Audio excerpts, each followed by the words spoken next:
If you ever take a job that requires you to fly north until the roads disappear, ask how deep the mine used to go. If they don't answer, don't go underground.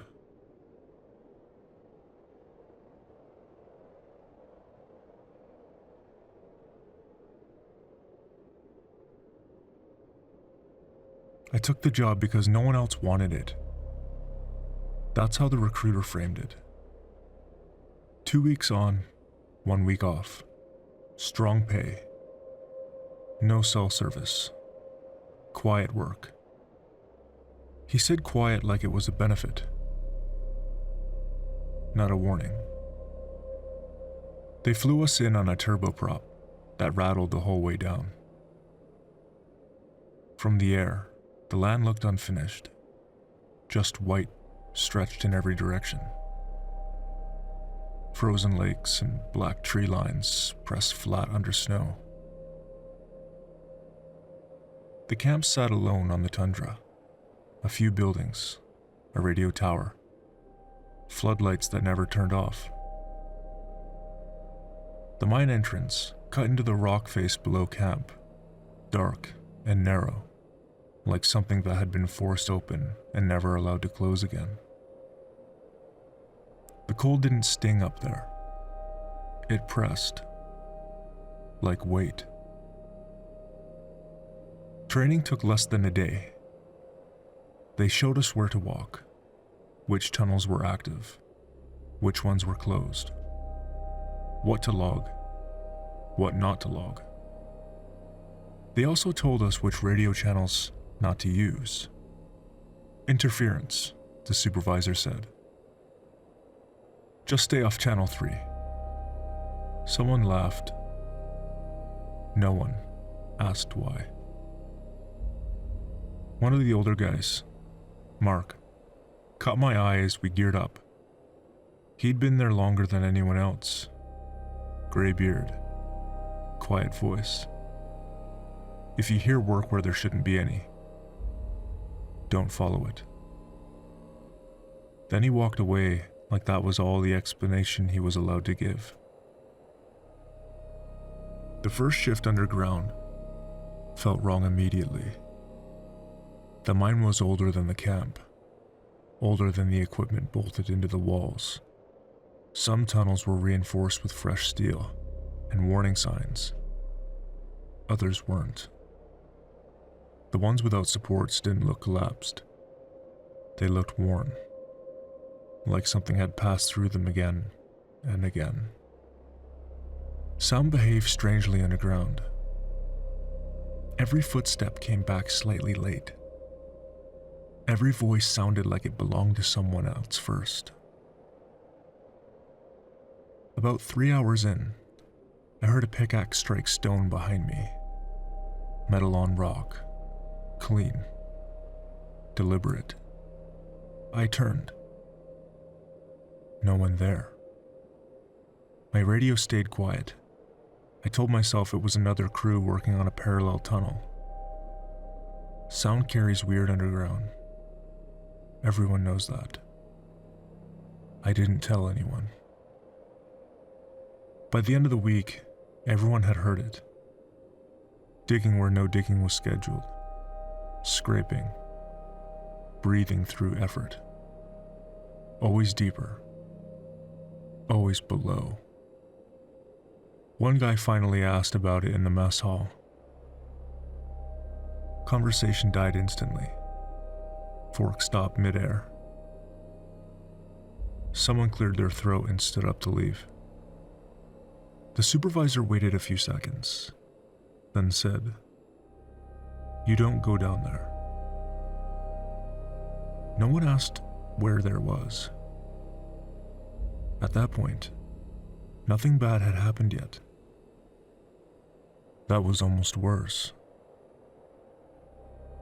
On my 5th night shift, I was assigned tunnel inspection. Just visual. No drilling. No blasting. Walk the line. Check supports. Log conditions. I followed the map until it stopped matching the walls. The tunnel narrowed. Supports spaced farther apart. Warning signs disappeared. Then I saw footprints. Fresh ones. They went past the last marked tunnel and straight toward a section labeled sealed. No access. The seal wasn't broken. It had been removed. Bolts stacked neatly on the ground. Plates leaned carefully against the wall, like someone had planned to put it back. The air changed when I crossed through. Not colder. Older. The walls were smooth, rounded. Not by water. By contact. Like stone polished by time and pressure. The deeper I went, the quieter it became. Not silence. Something heavier. Like the tunnel was swallowing sound before it could finish existing. Then I heard breathing. Slow. Measured. Working. My radio crackled. Not static. Voices. Mine. Not speaking. Counting. 41. 42. 43. I stopped walking. The counting didn't. It continued from somewhere ahead. Steady and patient. Like it knew exactly how far I had left to go. That's when I saw the marks on the wall. Tallies. Hundreds of them. Scratched, carved, pressed so deep into the rock, they looked melted. They surrounded a vertical shaft. No ladder. No lift.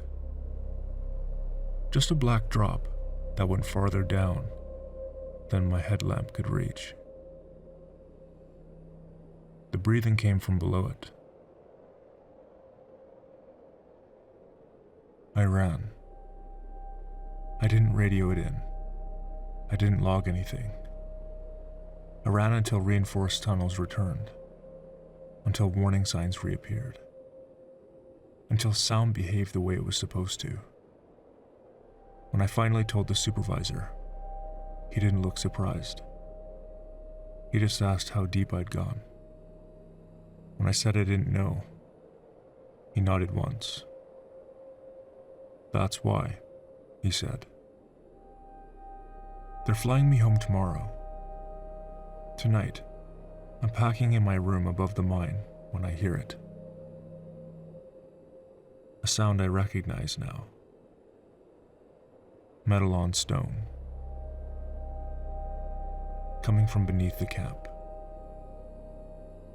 Slow. Patient.